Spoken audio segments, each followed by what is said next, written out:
The rain hammered the tin roof of our trailer like God's own judgment, each drop a reminder that mercy wasn't in the forecast. I stood there, backpack slung over one shoulder, staring at the woman who'd promised to be my mother after Dad's cancer ate him alive. My stepmother, Evelyn, her face twisted not in grief, but in disgust. "Get out, you filthy little liar," she spat, her voice slicing through the storm. "Before you drag this family down to hell with your perversion." That was the night everything shattered. 16 years old and soaked to the bone, watching the only home I knew slam shut behind me. I hitchhiked out of that godforsaken Ohio town with $20 and a heart full of rage, vowing I'd never look back. But life, that cruel bastard, has a way of circling the wagons when you least expect it. The bus station in Cleveland smelled like stale coffee and broken dreams, the kind of place where fluorescent lights buzzed like angry hornets overhead. I slumped on a bench, my jeans clinging to my legs like a second skin from the downpour, and watched the Greyhound pull in from Pittsburgh, its brakes hissing like a serpent uncoiling. That was when I first saw him. Jake, with his tousled brown hair and eyes the color of faded denim, lugging a duffel bag that looked like it had seen better days. He scanned the crowd, lost, just like me, and our gazes locked for a split second that felt like eternity. "Hey, kid," he said, dropping his bag beside me, his voice carrying that easy Midwestern drawl that could charm the frost off a window. "You waiting for the Chicago run? Looks like you could use a dry seat." I nodded, too numb to speak, and he slid over, offering half his sandwich like it was the most natural thing in the world. Turkey on rye, crusts cut off. Small kindnesses that hit harder than any sermon I'd ever heard in that Baptist church back home. We talked, or rather, he talked, filling the silence with stories of his own runaway days. Jake was 22, a drifter who'd bounced from foster home to foster home before landing in the Army at 18. "Seen the world, kid," he grinned, but his eyes told a different tale. Shadows of buddies lost in desert sands, letters from girls who weren't girls at all. I didn't pry. Instead, I spilled it all in fits and starts. Dad's slow fade from chemo, Evelyn's brittle smiles turning to ice when she found my hidden journal, the pages scrawled with confessions about the boy next door who'd made my pulse race during summer barbecues. "She called me an abomination?" I whispered, the words tasting like ash. Jake's hand found my shoulder, steady and warm, and for the first time since the door slammed, I didn't feel utterly alone. The bus lurched us westward through the night, Ohio's flatlands giving way to Indiana's cornfields under a moon that hung low and indifferent. Jake shared his blanket, our knees brushing in the cramped seats, and sleep came in uneasy waves. I dreamed of Dad's laugh, of baseball games in the backyard where the world made sense, only to wake to Jake's soft breathing, his arm draped protectively over the armrest. By dawn, we'd crossed into Illinois, and he was sketching on a napkin. Rough lines of a city skyline, Chicago's jagged teeth against the lake. "That's where we're headed," he said. "Second chances, you know? Big city swallows your secrets." Chicago hit like a fever dream. The L train rattling overhead, the Windy City's gusts whipping off Lake Michigan, carrying the tang of deep dish pizza and possibility. We crashed at a youth hostel in Wicker Park, a creaky Victorian divided into rooms that smelled of patchouli and regret. Jake knew the ropes, hustling day labor on construction sites, pocketing tips from baristas who thought he was cute. Me? I was the wide-eyed kid, enrolling in night school at a community college, studying graphic design because it let me pour my chaos onto paper without words getting in the way. Nights blurred into something tender, unspoken. We'd wander Boys Town after shifts, the neon signs of Sidetrack glowing like beacons for the lost. Jake would point out murals of Harvey Milk, his voice dropping low. "He got us here, man. Fought for nights like this."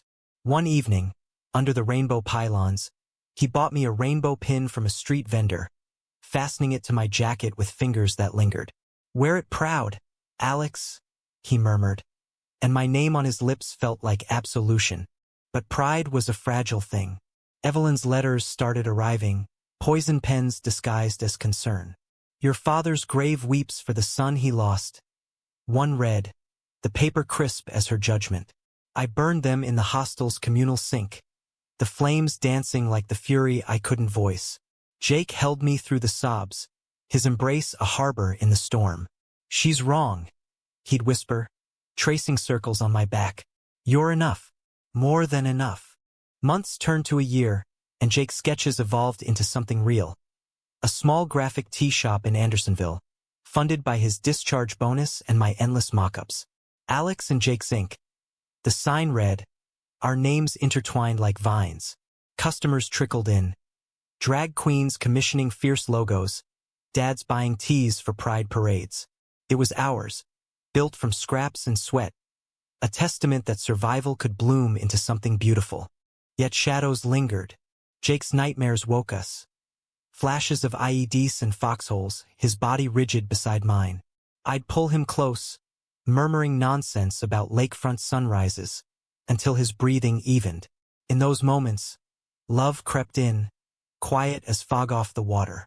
Our first kiss happened on a rooftop during the Taste of Chicago, fireworks exploding overhead as his lips met mine, tasting of smoked ribs and summer. "I think I'm falling," he confessed later, tangled in sheets that smelled of us. I laughed, tears pricking. Join the club. But fate, that fickle friend, had other plans. One crisp October morning, as leaves turned the streets to fire, Jake got the call. His unit needed him back. Reserves activated for some border skirmish that politicians called contained. "It's just 6 months," he promised, packing his duffel with the same grim efficiency I'd seen that first night. I nodded, throat tight, sketching his portrait to etch him into permanence. The airport goodbye was a blur of security lines and stolen touches, his dog tags cold against my palm. "Write me every day," he said, and I did letters filled with shop updates, dreams of road trips to the Grand Canyon, vows that our ink would outlast the distance. The silence started small. A week without mail, then 2. I told myself it was chaos, sandstorms swallowing envelopes. But November brought the knock. 2 men in crisp uniforms on my doorstep, hats in hand. Jake's convoy hit an ambush in the Syrian desert. No survivors. The world tilted, my knees buckling on the stoop as condolences washed over me like acid rain. Grief hollowed me out, turning the shop into a ghost town. I sold teas on autopilot, smiles plastered like band-aids over wounds that wouldn't clot. Nights, I'd trace his sketches, whispering to the empty air, "You promised second chances." Evelyn's latest letter arrived like clockwork, oblivious. "Come home for Thanksgiving. Family forgives." I laughed, bitter and broken, crumpling it into the trash. Forgiveness? She'd handed me a one-way ticket to oblivion. Winter gripped Chicago, the lake freezing into a mirror of my heart. I wandered Boys Town alone, the crowds a cacophony that drowned my thoughts. That's when I met Ryan, tall with a lawyer's polish and eyes that saw too much. He bought a tea for a fundraiser, lingered to chat about civil rights cases. "You're the artist," he said, admiring my latest. A phoenix rising from shattered dog tags. We grabbed coffee, then dinners, his steadiness a balm on my frayed edges. Ryan was everything Jake hadn't been. Grounded, ambitious, plotting a future in DC with me in tow. "We could change things," he'd say, toasting with craft IPAs. "You design the campaigns. I fight the battles." It felt like momentum, a way forward, but doubt gnawed. Was this love, or just survival's clever disguise? Spring thawed the ice, but not the ache. I packed Jake's things into boxes, each item a dagger, his favorite flannel, the napkin sketch of our skyline. Ryan helped, his touch gentle, but I caught him eyeing the dog tags with unease. "You deserve more than ghosts, Alex," he said one night, as we lay in his sleek Lincoln Park apartment. I wanted to believe him, to let the past dissolve like sugar in rain. Then, the email from an old Ohio number. "Evelyn, cancer stage 4, lungs riddled like Swiss cheese. I need to see you," it read, "before it's too late." My stomach churned, venom and vulnerability in equal measure. Ryan urged caution. "She's poison." But a whisper in my gut, faint as Jake's laugh, said otherwise. Closure or confrontation? The choice loomed like thunderheads over the lake. I booked the ticket home, the Midwest pulling me back like a tide I couldn't fight. As the plane descended into Cleveland, the familiar sprawl of Rust Belt factories mocked me. This was the crucible, the place where I'd been forged in fire. Evelyn waited at the gate, thinner than memory, her eyes hollow but searching. "Alex?" she breathed, and for the first time no epithet followed. The drive from the airport was a silent autopsy of my childhood. Evelyn's old Buick rattled along I-71, the heater wheezing like her breaths, windows fogged against the June humidity. Billboards for megachurches and truck stops blurred by, each one a landmark of the boy I'd buried. She didn't ask about the flight. Instead, her fingers drummed the wheel, knuckles white as bone. "The house is the same," she finally said, voice cracking like dry leaves. "Your room. I kept it." I stared out at the passing fields, golden under the relentless sun, and bit back the retort. "What room? The one you locked me out of?" Rage simmered, but grief had tempered it into something sharper, more precise. Cancer had whittled her down, chemo's cruel sculpting leaving her skin sallow, her once stern frame frail as tissue. The woman who'd hurled scripture like stones now looked like she might shatter in a stiff breeze. We pulled into the driveway of the split-level rancher, its siding peeling like old scabs, the maple tree in the yard taller now, branches heavy with secrets. Dad's truck was gone, replaced by her sensible sedan, but the porch swing creaked in the breeze, a relic from lazy Sundays. Inside, the air was thick with Lysol and regret, the living room frozen in amber. Floral couch, cross-stitched Bible verses on the walls. My backpack thumped to the floor, echoing like a verdict. "Dinner's in the crock pot," she said, bustling to the kitchen as if normalcy could stitch us back together. Pot roast, my least favorite, ironic or intentional. I wandered the hall, pausing at the door to my old room. It swung open with a sigh, revealing posters of Nolan Ryan and the Reds, bedspread unchanged, a layer of dust like forgotten prayers. On the dresser, my journal lay open, pages yellowed but intact. She'd kept it, this confession booth of sins. I flipped through, the ink of my teenage heart bleeding anew. "I think I love him. What does that make me?" Evelyn called me to the table, her hands trembling as she ladled gravy. We ate in stilted silence, forks scraping china like accusations. "How's the city?" she ventured, eyes on her plate. "Chicago treating you right?" I swallowed a bite that tasted of ash. "It's home now. Got a business. Graphic design." No mention of Jake, the void too raw. She nodded, probing gently. "Work, friends, the weather." Small talk as minefield, each word a potential detonation. Finally, she set down her fork, the clink a gavel. "Alex, I was wrong.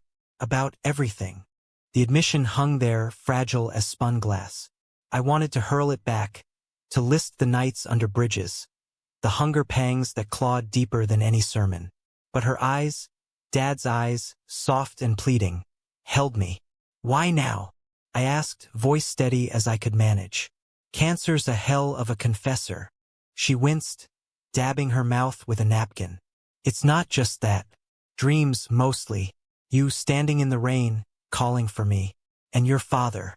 He knew, Alex, before he went. He begged me to love you harder." Tears tracked her cheeks, carving rivers in her powder.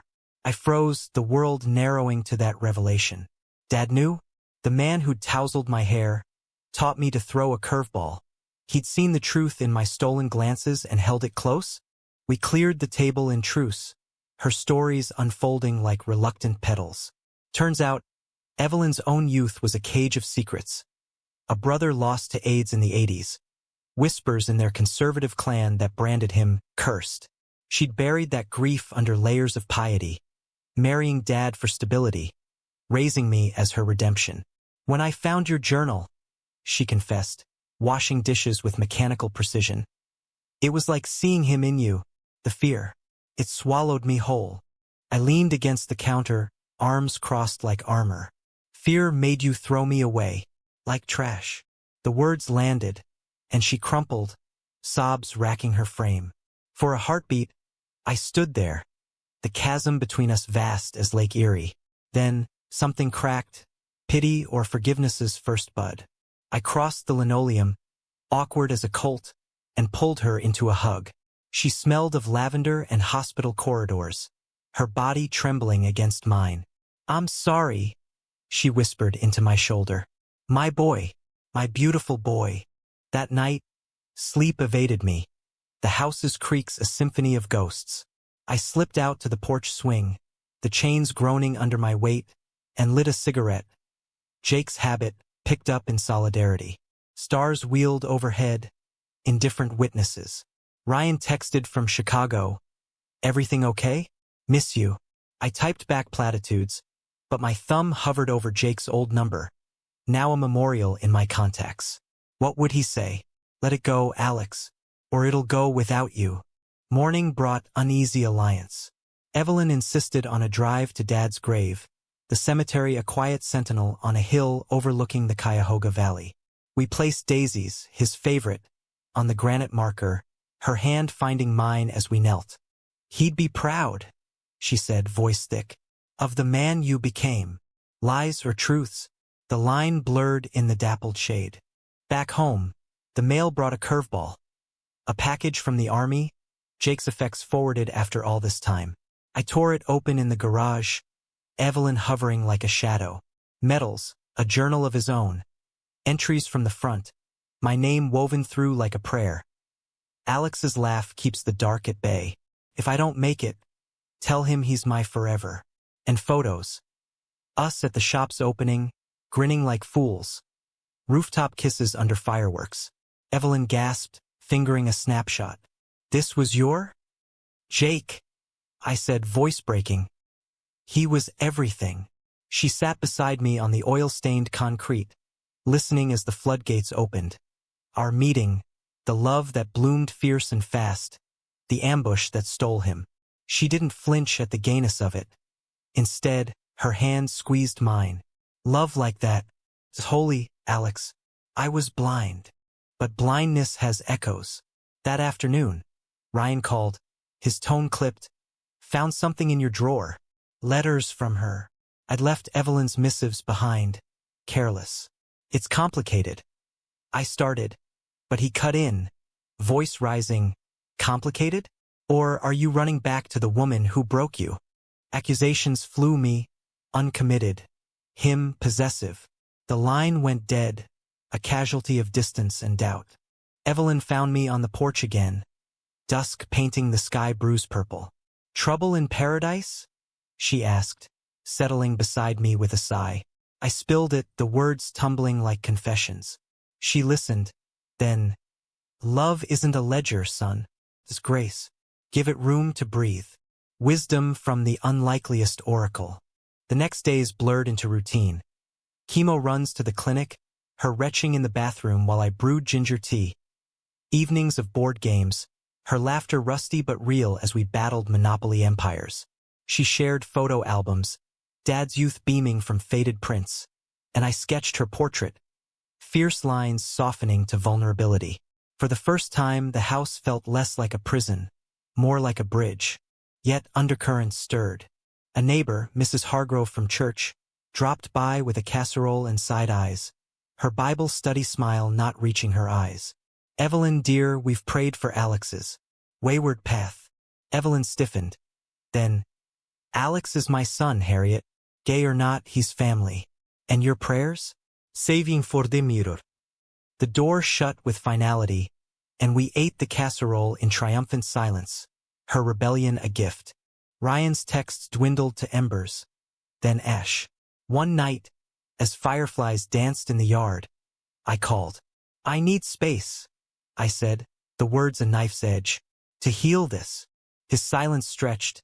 Then, "I get it, but don't forget who picked up the pieces." Click. Betrayal's sting, fresh and familiar. Evelyn's health dipped, fevers spiking like warning flares. In the ER glow, monitors beeping, she gripped my hand. "Don't leave yet," she pleaded. "Stories unfinished." I nodded, throat tight, promising tomorrows I couldn't guarantee. Discharge brought hospice talk, the word a guillotine. We drove home under storm clouds, thunder rumbling like distant artillery. In the kitchen, she pulled out a letter, yellowed, from her brother. "Read it," she urged. His words, scrawled in 87. "Sis, love who you love. It's the only truth." Tears blurred the ink. "I failed him," she whispered. "And you?" "No," I countered, fierce. "You're fixing it now." We cried then, mother and son at last, the rain outside a baptism.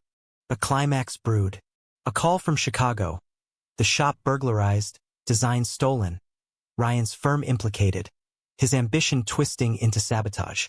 He wanted leverage, the detective said. For a partnership. Betrayal doubled. Love's mask ripped away. I confronted him via video, his face pixelated but guilt clear. "It was business, Alex. You were holding me back." Rage boiled, but Evelyn's voice echoed. "Grace. We're done," I said, calm as steel. "Find your own way." Hanging up, I turned to her, the weight lifting like fog. "Proud of you," she murmured, her smile faint but true. Summer waned, her breaths shallower, the house a vigil. We watched sunsets from the swing, trading dreams deferred. "Travel," she urged. "Find joy in the margins." I sketched horizons, California coasts, New York spires, vowing aloud. One dawn, as birds chorused, she slipped away, hand in mine, a final exhale like surrender. The room filled with light, her face peaceful, the cross on the wall casting no shadow. Funeral came under gray skies, the church half empty. Old friends, a smattering of neighbors. I spoke, voice steady. "She taught me forgiveness isn't weakness. It's the strongest ink of all." Mrs. Hargrove averted eyes, but a young man in the back, rainbow pin glinting, nodded fierce. After, I scattered her ashes by Dad's grave, the wind carrying her to him. Chicago called, but first, a detour. Jake's journal to his family in Pittsburgh, stories shared over coffee, his legacy alive in their tears. Back in the city, the shop rebuilt stronger, murals of phoenixes adorning walls.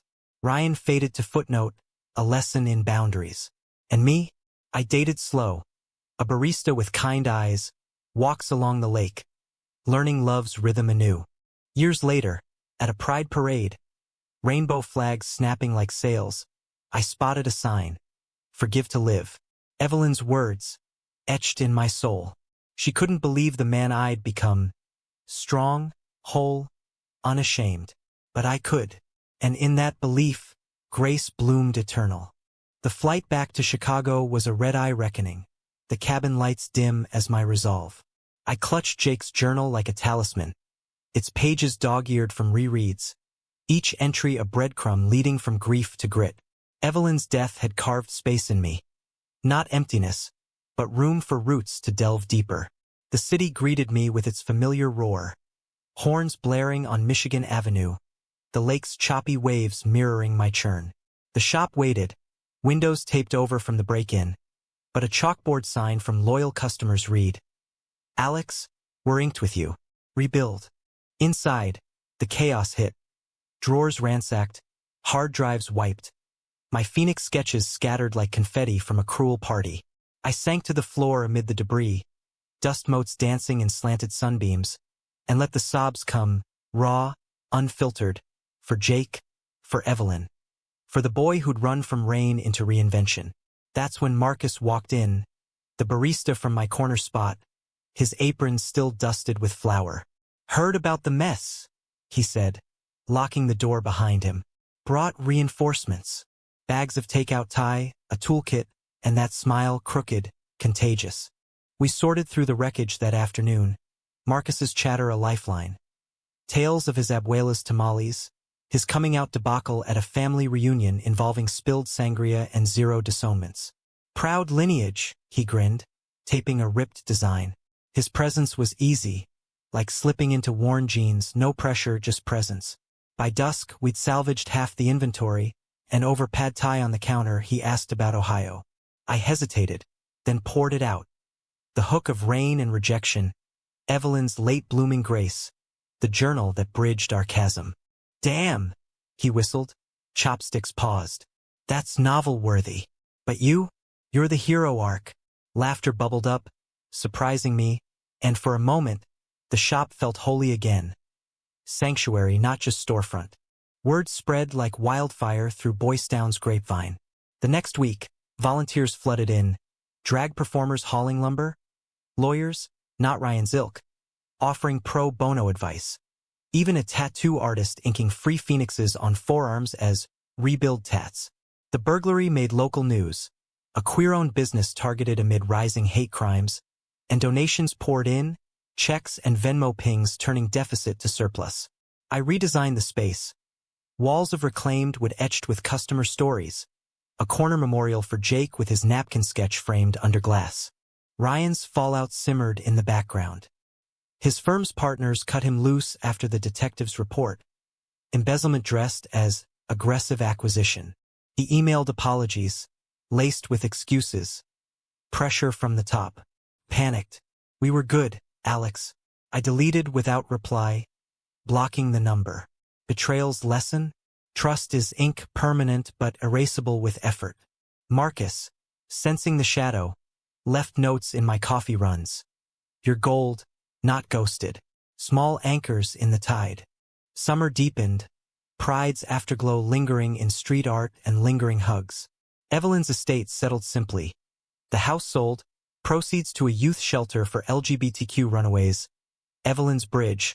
I named the fund. A quiet nod to the woman who'd crossed her own abyss. Letters arrived from the shelter. Kids like me, 16 and storm-soaked, finding beds and belonging. One boy, Timmy, sent a drawing. A bridge over rain, stick figure me waving from the other side. I pinned it beside Jake's photo, the trio a trinity of redemption. Marcus and I fell into orbit, casual dates weaving through workdays. Picnics in Grant Park, where he'd pack empanadas and I'd sketch his profile against the bean's reflective curve. You're intense, he teased one evening. Our fingers laced on a blanket as skyline lights twinkled. Like a storm that sticks around. I leaned in, our kiss soft as lake mist. Testing waters, not diving blind. He tasted of cinnamon and courage, his hand cupping my neck with a gentleness that echoed Jake's, but fresh, unscarred. Yet suspense coiled. Anonymous tips to the shop. Notes slipped under doors. Faggot's place won't last. Scrawled in Sharpie rage. Hate's echo, amplified by national headlines. Anti-LGBT bills snaking through Congress like vines choking a garden. I installed cameras, beefed up security, but sleep fractured, nightmares blending Evelyn's coughs with shattering glass. Climax crested in September, a benefit gala for the shelter at a Logan Square warehouse. I designed the invites. Elegant blacks with phoenix flourishes in gold. Marcus DJ'd, spinning tracks from Sylvester to Troye Sivan. The crowd a kaleidoscope of glitter and grit. Midway, as confetti rained during YMCA, the doors burst open. Not revelers, but 3 men in hoodies, bats in hand, faces twisted in beer-fueled bigotry. Time to burn the rainbow, the leader snarled, swinging at a display case. Chaos erupted. Screams, overturned tables, Marcus shoving me behind the bar as fists flew. I grabbed a fire extinguisher, foam blasting like a dragon's breath, buying time for drag queens to wield heels like weapons. Sirens wailed distant, then near, the attackers scattering like roaches to light. In the aftermath, bruises bloomed. Mine a split lip, Marcus a black eye, but the community surged. Cleanup crews at dawn, viral posts turning attack to rallying cry. Police hauled in the perps. Locals from a nearby dive, egged on by online forums spewing venom. One confessed, tear-streaked. Lost my job to your kind. Economics twisted into excuse, but the DA pushed charges, community pressure unyielding. At the shop's reopening, a month later, I spoke to a crowd spilling onto the sidewalk. Hate wants us divided, but ink binds us. Stories shared, scars honored. Marcus squeezed my hand from the wings, his pride a quiet thunder. Fall foliage turned the parks to flame, mirroring my rekindling spark. Evelyn's birthday passed. Would have been 68, and I visited Dad's grave alone, leaves crunching underfoot. She made it right, Pop, I told the stone, placing a daisy chain. Wind whispered back, or maybe it was imagination. But peace settled, deep as roots. Marcus and I deepened. Weekends antiquing in Oak Park, where Frank Lloyd Wright's homes whispered of bold visions. Nights cooking paella, his abuela's recipe, laughter filling the voids. What's next? He asked one crisp evening, bundled on my fire escape, city hum below. I thought of Jake's Grand Canyon dream, Evelyn's urging to travel. Road trip, I said. You, me, Route 66. His grin lit the dark. Hell yes. But undercurrents persisted. A letter from Ryan. Forwarded. In rehab. Lost everything. Seeing my patterns, control, fear. Wish you well. Humanistic twinge. No joy in his fall, just release. I wrote back once. Heal. We're all stories unfinished. Winter loomed. First snow dusting the lake like powdered sugar. The shop thrived. Expansions to online sales. Collaborations with queer artists nationwide. Timmy from the shelter interned. His sketches raw and radiant. A protege born of bridges built. One night, as flurries danced outside, Marcus and I slow danced in the living room to Billie Holiday, his head on my shoulder. Love you, he murmured, simple as breath. I held him closer. Ditto. No grand gestures, just this romance in the everyday emotional scaffolding for the long haul. Yet drama's thread tugged. News from Ohio. Mrs. Hargrove, penitent, donating to the shelter after Evelyn's ghost visited her dreams. Forgiveness ripples, she wrote. I smiled, the circle widening. As New Year's approached, fireworks prepped over Navy Pier. I felt the arc bend toward light, from thrown out to standing tall. Evelyn couldn't believe it, but I lived it, every inked line a testament. New Year's Eve in Chicago is a symphony of excess. The clock tower's digital glow counting down to reinvention. The air electric with champagne pops and collective cheers. Marcus and I joined the throng on the pier, bundled in scarves, our breaths fogging in the sub-zero bite. Fireworks bloomed overhead, chrysanthemums of red and gold mirroring the flush in his cheeks, as he pulled me into a kiss at midnight. Deep, promising, the crowd's roar fading to our pulse. To us, he toasted later, clinking plastic flutes of bubbly. And whatever wild chapters come next. The road trip crystallized over breakfast the next morning. Snowmelt dripping from eaves like tentative thaws. Route 66, the Mother Road, from Chicago's doorstep to Santa Monica's surf. A 2,400-mile ribbon of Americana, dotted with diners, deserts, and detours into the soul. We mapped it loosely. St. Louis Arch for whimsy, Cadillac Ranch for graffiti therapy, Grand Canyon for Jake's ghost. Evelyn would have loved the kitsch, I mused, pinning Polaroid placeholders to a corkboard. Marcus laughed, and hated the dust, but she'd packed the snacks. Prep became ritual, thrift store tees customized with our logo, a intertwined 66 in rainbow stitching, sold out pre-trip, funding gas and greasy spoons. The shop ran on autopilot, Timmy stepping up as manager, his quiet competence a quiet pride. Don't elope without me, he joked, handing over keys. We rolled out in May, my old Subaru groaning under rooftop cargo, a playlist shuffling from Woody Guthrie to Halsey. Illinois flats stretched endless, wind turbines spinning like benevolent giants. First stop, Gemini Giant in Wilmington, the muffler man clutching hot dogs like a talisman. Marcus posed, mugging for my camera. Feed me freedom! Laughter came easy, unforced, his hand on my thigh a steady hum. St. Louis welcomed with the gateway arches gleam, a stainless steel salute to westward dreams. We climbed to the top, pod creaking like a tin can, the Mississippi snaking below like a vein of possibility. From here, the world's yours, Marcus said, arm around my waist, city sprawl unfolding. I thought of Evelyn's hospice whispers. Travel, find joy, and snapped a selfie, arch framing our grins, sending it to the shelter. Mother Road approved. Nights in motels evoked noir films. Neon buzzing vacancy. Bedsprings sighing under our weight. Not passion's fire, but comfort's glow. Talks meandering from family lore to fears unspoken. Marcus confessed his abuela's Alzheimer's fade.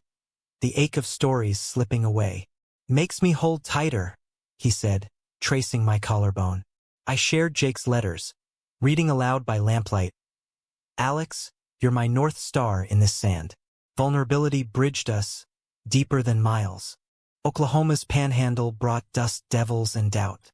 A flat tire near Texola, population 31, stranded us at a gas station where the attendant, grizzled and gap-toothed, eyed our rainbow keychain. Y'all, careful out here. Tension crackled, but he pumped the tire gratis, slipping us a map marked with safe spots. Human decency, unadvertised. Amarillo's Cadillac Ranch was catharsis. 10 vintage cars nose down in a field, spray cans in hand. We tagged fenders with phoenixes and love winds. Paint flecked our faces like war paint. Marcus's laughter echoing as he wrote Marcus plus Alex 25 in looping script. Our monument, he declared, and I believed it. Enduring as rust, joyful as the act. New Mexico's mesas rose like ancient sentinels. Red rock glowing at sunset. In Albuquerque, we detoured to a native queer art collective, trading teas for turquoise jewelry. Stories of two-spirit resilience weaving with ours. Borders are illusions, the elder artist said, beating a bracelet for me. Hearts know no lines. I wore it daily, a talisman against old fractures. Arizona's heat was a furnace, but the Grand Canyon humbled it. We hiked Bright Angel Trail at dawn, mule trains trumpeting below, the chasm yawning vast and veined with time's patient chisel. At Plateau Point, lunch of peanut butter crackers. Marcus dangled his legs over the edge. Jake's dream. Huh. I nodded, throat tight, scattering a pinch of soil from Dad's grave. Evelyn's ashes mingled in memory. He'd say we nailed it. Wind carried the gesture. A whisper to canyons eternal. Campfire that night. Stars a spill of diamonds. We roasted marshmallows, gooey and imperfect. Marcus pulled out his phone, cueing a recording. His abuela's voice, faint but fierce, singing a lullaby in Spanish. Tears pricked. Mine for lost voices. Dad's laugh, Jake's drawl, Evelyn's late grace. To the ones who shaped us. I toasted, and we clinked water bottles, the fire's crackle sealing the vow. California beckoned with promise. Barstow's ghost signs fading like old tattoos. The Mojave's stark beauty, a meditation on emptiness filled. In Victorville, a roadside diner served pie a la mode. Waitress with a rainbow tattoo winking. On the house. Loves. Romance in the mundane, humanity's quiet pulse. Los Angeles sprawled chaotic, palm trees slicing smoggy skies. We ditched the car for Venice Beach, boardwalk pulsing with buskers and skaters. The ocean's roar a bomb. Marcus body surfed, emerging salt-crusted and beaming. I sketched the scene, waves curling like questions answered. Santa Monica Pier capped it. Ferris while spinning lazy, sunset painting the Pacific gold. At the end, where Route 60's shield meets surf, we stood, toes in sand, his arm around me. We made it, he said. I kissed his temple, and it's just the start. The drive home was reflective, playlists looping memories. Detours yielded tattoos, a small 66 on my wrist, matching his. Back in Chicago, summer's heat clung. The shop greeting with fanfare. Timmy's banner, Road Warriors return. Community barbecue followed, grills smoking ribs, stories swapped under string lights. But conflict stirred subtle. Marcus's job offer, head barista at a high-end spot in San Francisco, relocation clause. It's a step up, he said over tacos. Eyes hopeful but hesitant. My gut twisted, echoes of Jake's deployment, Ryan's ambitions. And us? I pressed, fork paused. Long distance remix? He reached across. Or we pivot together. Your call. Suspense built over weeks. Pros and cons lists scribbled on napkins. Late-night walks debating dreams deferred. The shop could franchise west, I argued. His career bloomed brighter there, he countered. Evelyn's voice haunted. Give love room. Betrayal's scar, Ryan's grab for control, made me wary, but Marcus's patience disarmed. Climax in a storm. July thunder rattling windows, power flickering as we argued in the kitchen. Don't hold back for me, I shouted, rain lashing pains. I won't be your anchor. He grabbed my arms, eyes flashing. You're my sail, idiot. But if you're scared. The word hung, raw. I crumpled, admitting the fear. Losing again. The road's joy tainted by endings. He held me through the tempest. Whispers of we choose this drowning thunder. Decision dawn. San Francisco together. Shop handover to Timmy with equity stake. A legacy loop. Packing became adventure. Route 66 flashbacks in every box. Fall move was whirlwind. U-Haul east to west, Marcus driving, me navigating with detours to diners revisited. The city by the bay embraced. Foggy mornings, rainbow crosswalks in the Castro. A new studio smelling of fresh paint and possibility. Shop outpost launched in the Mission. Murals by local queer artists. Teas blending Midwest grit with coastal vibe. Marcus thrived. Latte art a canvas for creativity. Nights we explored. Alcatraz echoes, Golden Gate fog, his hand in mine a constant. Yet humanism deepened. Letters from Ohio. Timmy thriving, Mrs. Hargrove volunteering at the shelter. A package from Evelyn's old church. Apology quilt, patches sewn with sorry and hearts. I hung it threads of amends. One evening, as cable cars clanged below, Marcus proposed. Not ring, but sketch. Our names intertwined on a bridge over fog.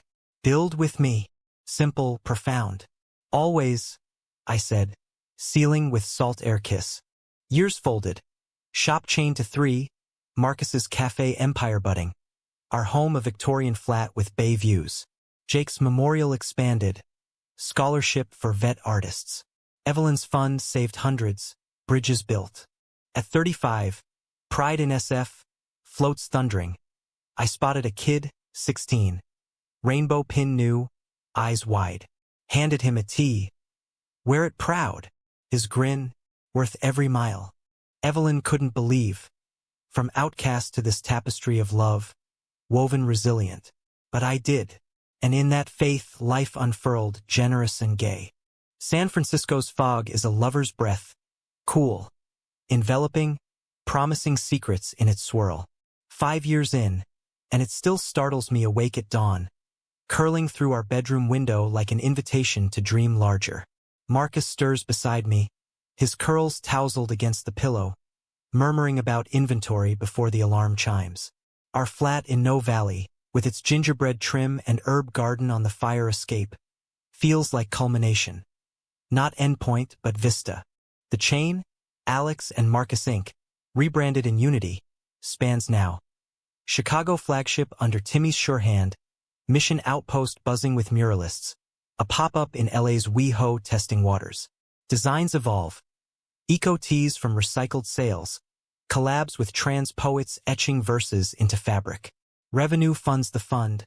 Evelyn's Bridge, now national, bunking runaways from Seattle squats to Miami hostels. Success isn't ledgers, though. It's the email from a Texas teen. Your Phoenix tea? My armor at homecoming. Thanks for the ink. Marcus's cafe smearer that ethos. Queer-owned, fair trade, with pride pour-overs, donating to local orgs. He trains baristas in allyship workshops. His abuela's lullaby remixed into a house playlist. Legacies in the pour, he says, steaming oat milk with flourish. Our mornings sink. Me sketching at the communal table, him frothing lattes, basil from the escape scenting the air. But drama's not done with us. It arrives in autumn, leaves turning the Castro amber. A call from Chicago. Timmy, voice edged. Shop's fine, but Ryan's back. My ex, paroled after community service for the burglary rehab stuck, he claims, now advocating for queer rights via a dubious nonprofit. He's pitching partnerships, his charm slithering through emails. Let's bury the hatchet. For the cause. Hatchet? The one he swung at my heart? Marcus fields it cool. Block and build. But curiosity gnaws humanism's hook. Forgiving the unforgivable? I agree to coffee, neutral ground at Timmy's Cafe. Ryan arrives polished, suit sharp, eyes contrite. Alex, he starts, hands open. I was a mess. Control freak in denial. Stories spill. Therapy breakthroughs. Mending family ties. His non-profit aiding ex-cons in queer spaces. Suspense builds as he slides a proposal. Co-branded merch for his org, proceeds split. I sip black, memories flashing. His ambitions blade, the burglary's shards. Why now? I ask direct. He leans in, redemption arc, and I miss what we had. Not romantically. God no, but the fire. Marcus waits outside, thumbing his phone. Trust a quiet anchor. I counter, one collab probationary. Screw us, it's dead. Handshake seals it, tentative as spring ice. The launch thrills. Tease with second ink slogan. Ryan's logo a reformed phoenix. Sales soar, but whispers circulate. His board skimmed funds? Conflict crests at a fundraiser gala in the Castro Theater. Velvet seats packed, spotlights hot. Midway, a whistleblower takes the mic. Ex-employee, docs in hand, exposing Ryan's graft. Donations diverted to personal accounts. Gasps ripple. Ryan bolts backstage, face ashen. Chaos. Media frenzy, patrons demanding refunds. I grab the mic, heart pounding. This isn't our story, but hurt, we know it. Let's redirect. Every cent recovered to the bridge. Marcus joins, arm linked, his comma ballast. Police arrive. Ryan cuffed amid flashes. His plea, I tried, echoing hollow. Aftermath. Lawsuits, headlines, queer icon falls. Betrayal redux, but our brand weathers, transparency our shield. Ryan's trial bears souls. Testimony of his fractures. Abusive dad. Internalized shame weaponized outward. Sentence light. Probation, restitution, humanism in verdict, not vengeance. Marcus and I decompress on the escape. City lights twinkling below. Chamomile steaming. You okay? He asks, toes nudging mine. Saw the old ghosts. I nod, exhaling. But new ones? We're slaying 'em together. Love's depth shows in silences. His head on my lap as I stroke curls. Fog muffling the world. Winter brings quiet joys. Holiday markets. Our stall hawking gingerbread teas. Timmy's visit. Now partner official. Toasting expansions. Evelyn's anniversary. Death or birth? Both. We hike Muir Woods. Redwoods towering like cathedrals. Scattering petals at a stream. She dig the giants. Marcus quips, and I laugh, her grace evergreen. Spring unfurls scandals resolved. Ryan's org dissolves, but his apology letter arrives, handwritten. You gave me a mirror, grateful even in chains. Filed away, not forgotten, a chapter closed humanely. Climax personal. Marcus's knee, dinner at Zuni's, oysters gleaming. Marry me? He asks. Ring simple, turquoise inlay, Route 66 nod. Tears blur. Yes, 1,000 times. Proposal ripples. Family calls, his abuela, frail but beaming via Zoom. Timmy whoops planning the wedding. Pride weekend, Canyon vows. Ceremony at Grand Canyon Rim, small circle. Timmy best man, shelter kids as ring bearers in custom tees. Marcus in linen. Me in indigo, vows exchanged as condors wheel. In rain and road, I choose you. Rings slide, eternal as strata below. Honeymoon. Amalfi whispers, but we choose heart. Alaska cruise, glaciers calving like rebirths. Seals bask, auroras dance. In our cabin, slow dances to old playlists. His whisper, forever's our route. Years accelerate, 30s to 40s. Shop global via pop-ups. Bridge a network of havens. Kids, not biological but fosters. 2 brothers, Jamal and Leo, 10 and 12. Wide-eyed from group homes. Their first pride. Flags waving, ice cream melting. Marcus hoisting Jamal for float views. Dads? Leo asks shyly. Always. I affirm, hearts full. Evelyn's legacy peaks. Ohio home restored as shelter flagship. Plaque reading she believed late, but true. Mrs. Hargrove cuts the ribbon. Aged but allied. At 50, gray threading temples, Marcus and I hike 66 anew. Boys in tow, Cadillacs tagged with family lore. Story time. I start. Campfire crackling. The rain, the throw out, the loves that lifted. They listen. Rapt. Jamal. You won. No, we won. In forgiveness's weave, romance's resilience. Evelyn couldn't believe. From 16th storm to this symphony of souls. But gazing at Marcus's laugh lines, boys' sleepy heads on shoulders, I do. Life's ink. Dramatic, gay-capped, eternally human.